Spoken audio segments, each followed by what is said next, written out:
नमस्कार। अरुणाचल समाचार में आपका स्वागत है। मैं हूं यारमता सिंह आंगू। आइए बुलेटिन में सबसे पहले देखते हैं मुख्य समाचार।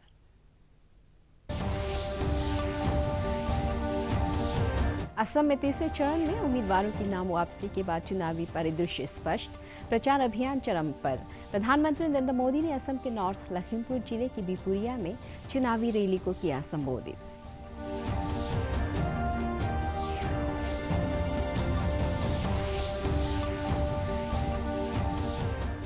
मुख्यमंत्री पेमा खांडू ने चांगलांग जिले में जिला सचिवालय के ब्लॉक 2, तिराप नदी पर बने ब्रिज, पुलिस स्टेशन, तिशु जल विद्युत परियोजना और सीमेंट कंक्रीट रोड का किया उद्घाटन। कहा, सरकार सभी जिलों को आत्मनिर्भर बनाने पर दे रही है जोर।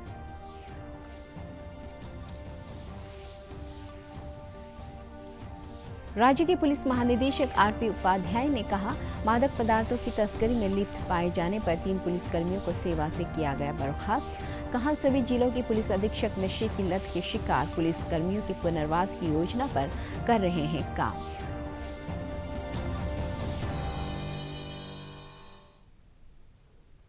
असम में तीसरे चरण में उम्मीदवारों की नाम वापसी के बाद चुनावी परिदृश्य स्पष्ट होने पर प्रचार अभियान जोरों पर है। असम के 47 विधानसभा क्षेत्रों में पहले चरण में 27 मार्च को वोट डाले जाएंगे, जबकि दूसरे चरण में 39 विधानसभा सीटों के लिए 1 अप्रैल को और तीसरे चरण में 40 विधानसभा सीटों के लिए 6 अप्रैल को मतदान होगा। प्रधानमंत्री नरेंद्र मोदी ने आज असम के नॉर्थ लखीमपुर जिले के बिपुरिया में चुनावी सभा को संबोधित करते हुए मतदाताओं से विकास को आगे बढ़ाने के लिए मतदान में सक्रिय रूप से भाग लेने की अपील की। प्रधानमंत्री ने कहा कि असम में गरीबों के लिए प्रधानमंत्री आवास योजना के तहत 5,50,000 से ज़्यादा आवास स्वीकृत किए गए हैं। इनमें से अनेक लाभार्थियों को उनके पक्के घर मिल चुके हैं और जिन्हें नहीं मिला है उन्हें भी पक्का घर जरूर मिलेगा। श्री मोदी ने कहा कि असम में दोबारा एनडीए सरकार बनते ही टी गार्डन में काम करने वालों के लिए जो फैसले किए गए हैं उन्हें तेजी से लागू किया जाएगा। धुबरी के बॉर्डर को सील किया जा चुका है। जो हिस्सा बाकी रह गया है उसको सील करने का काम तेज गति से चल रहा है।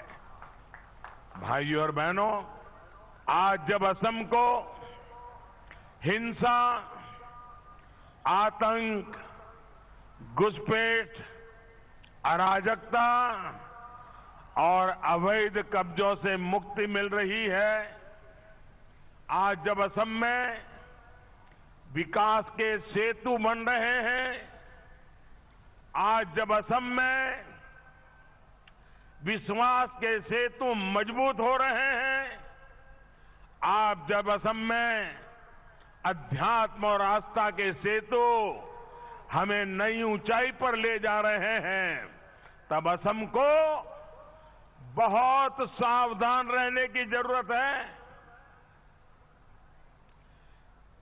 मैं आपको जगाने आया हूं।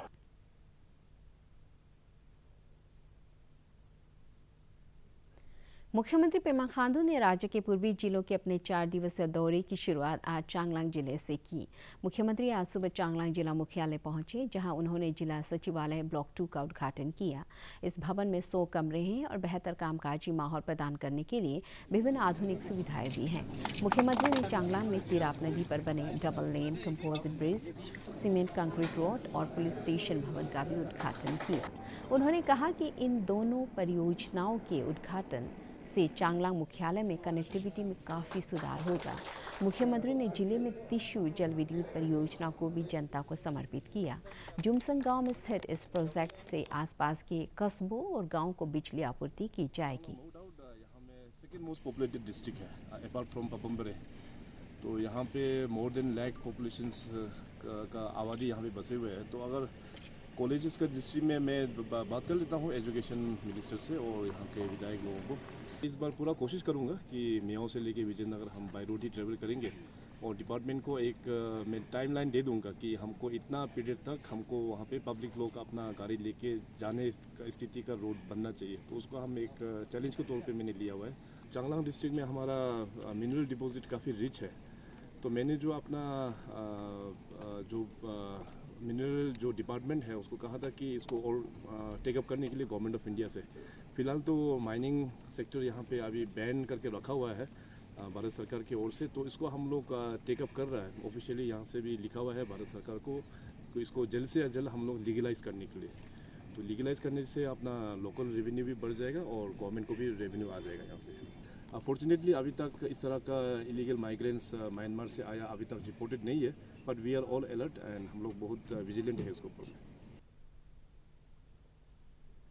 मुख्यमंत्री पेमा खांडू ने कहा है कि राज्य सरकार प्रदेश के सभी जिलों को आत्मनिर्भर बनाने को ध्यान में रखकर योजनाएं तैयार करने के साथ ही उस पर प्रभावी तरीके से अमल कर रही है।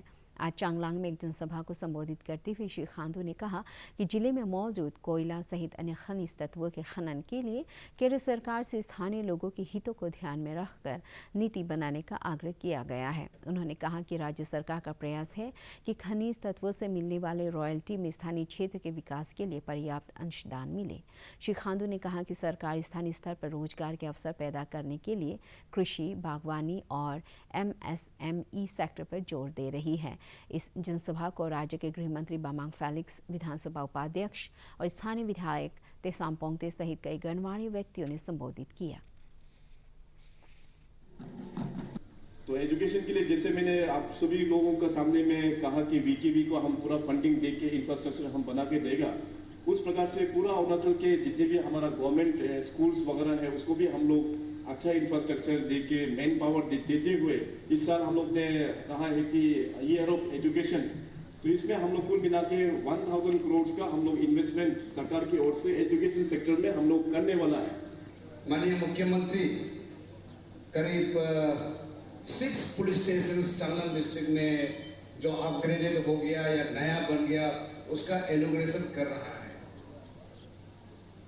ये 6 पुलिस स्टेशन इनॉग्रेशन का मतलब ये नहीं कि पुलिस स्टेशन आ गया मतलब चांगलांग डिस्ट्रिक्ट में शांति आ गया, ये एक गलत फहमिया होगा हम लोग का।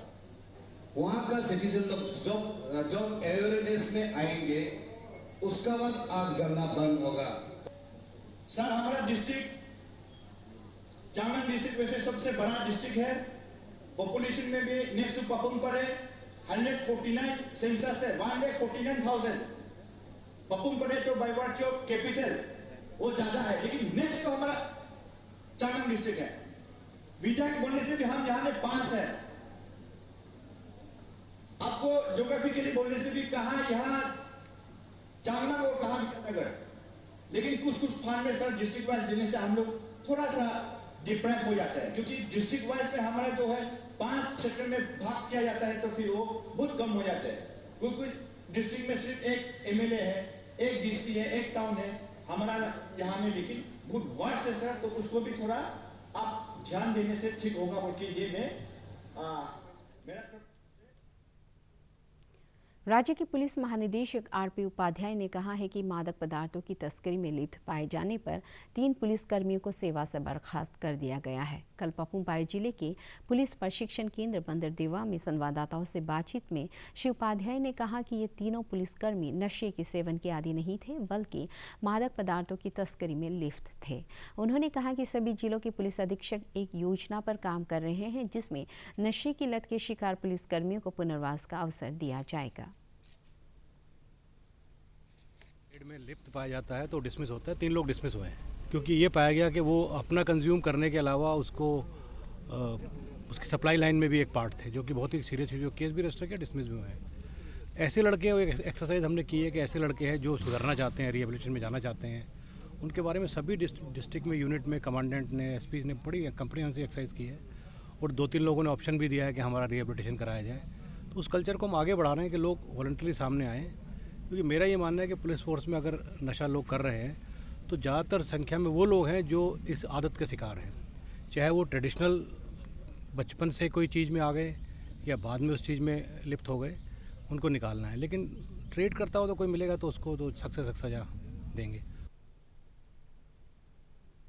देश में पिछले 24 घंटे में कोविड के 47,262 नए मामले सामने आए और 23,907 मरीज स्वस्थ हुए। कल कोविड संक्रमण से 275 लोगों की मौत हुई। केंद्रीय स्वास्थ्य मंत्रालय के अनुसार देश भर में अब तक 5,08,41,286 टीके लगाए गए हैं। इधर अरुणाचल प्रदेश में कल कोविड का कोई नया मामला दर्ज नहीं किया गया और सक्रिय मामलों की संख्या 2 है। इस दौरान राज्य भर से कोविड जांच के लिए 283 सैंपल एकत्र किए गए। स्वास्थ्य विभाग के अनुसार अरुणाचल प्रदेश में अब तक 66,000 से ज़्यादा लोगों को कोविड का टीका लगाया जा चुका है। उधर केंद्रीय गृह मंत्रालय ने कोविड महामारी के प्रभावी नियंत्रण के लिए कल दिशा निर्देश जारी किए। ये 1 अप्रैल से 30 अप्रैल तक लागू रहेंगे। देश के कुछ भागों में कोविड मरीजों की संख्या फिर से बढ़ने के मद्देनज़र राज्यों और केंद्र शासित प्रदेशों को जांच, निगरानी और उपचार की प्रक्रिया को सख्ती से लागू करने का अधिकार दिया गया है। आज विश्व क्षय रोग निवारण दिवस है। क्षय रोग से स्वास्थ्य, मरीज और अर्थव्यवस्था को होने वाले नुकसानों और इस वैश्विक महामारी की रोकथाम के लिए प्रयास तेज करने के प्रति जागरूकता पैदा करने के लिए हर वर्ष 24 मार्च का ये दिन मनाया जाता है। आज ही के दिन 1882 में डॉक्टर रॉबर्ट कोच ने टीबी बैक्टीरिया की खोज की थी। इस वर्ष विश्व क्षय रोग का विषय है द क्लॉक इज टिकिंग। इसका अर्थ है टीबी को समाप्त करने के लिए वैश्विक प्रतिबद्धताओं को पूरा करने का समय गुजरा जा रहा है।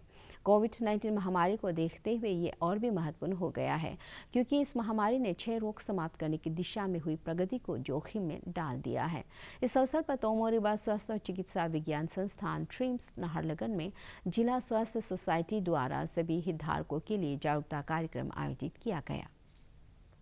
इस कार्यक्रम में स्वास्थ्य अधिकारी doctor T Kumar, doctor H Tayo, जिला तपेदिक रोग नियंत्रक अधिकारी डॉक्टर पीडी थोंगची और पापुमपारे जिला परिषद के अध्यक्ष चुकू बुबलू सहित कई अधिकारियों और पंचायत सदस्यों ने हिस्सा लिया।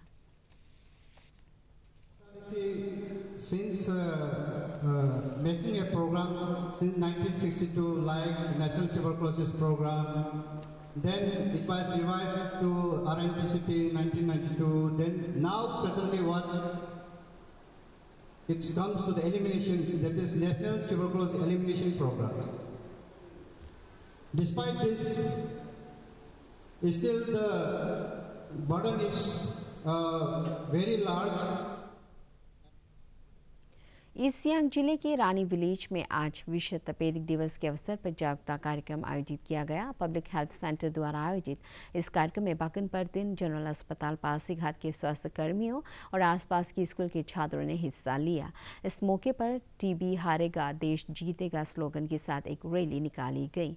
इस रैली में जिला परिषद सदस्य बेसिन तातिन और चिकित्सक डॉक्टर ओरान मोयोंग ताली ने लोगों से ट्यूबरक्लोसिस की बीमारी से बचाव के लिए संतुलित आहार लेने की अपील की।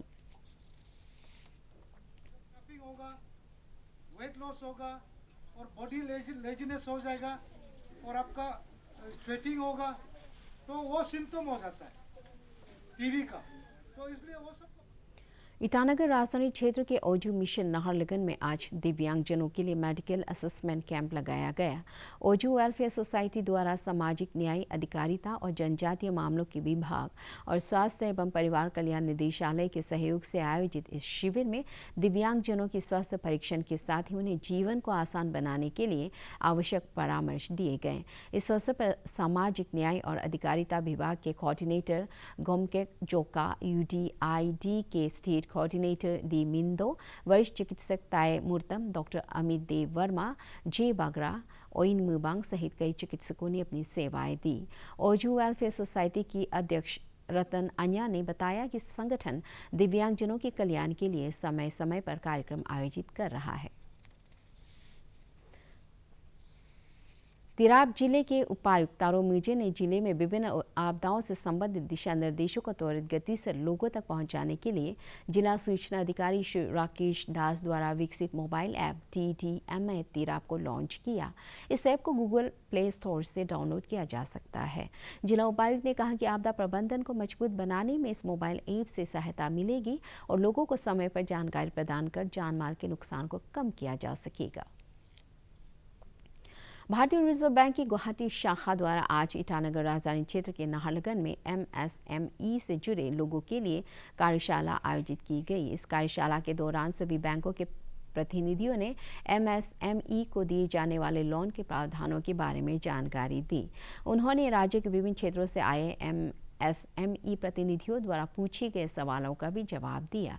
इस कार्यक्रम का उद्देश्य आत्मनिर्भर भारत मिशन को सफल बनाने के लिए सरकार की विभिन्न योजनाओं के तहत MSME को वित्तीय सहायता और मिलने वाली सब्सिडी के बारे में जागरूक करना है। अरुणाचल समाचार के आज के अंक में इतना ही। जाने से पहले आप सभी से अनुरोध है कि कोविड-19 के दिशा निर्देशों का पालन करें, हमेशा मास्क लगाएं, बार बार हाथ धोएं और सोशल डिस्टेंसिंग के नियमों को मानें। हम कल फिर हाजिर होंगे अरुणाचल और देश दुनिया की खबरों के साथ। चलते चलते आपको बता दें, आप अरुणाचल समाचार हमारे YouTube channel DD news Arunachal पर भी देख सकते हैं। देखते रहिए अरुण प्रभा। नमस्कार।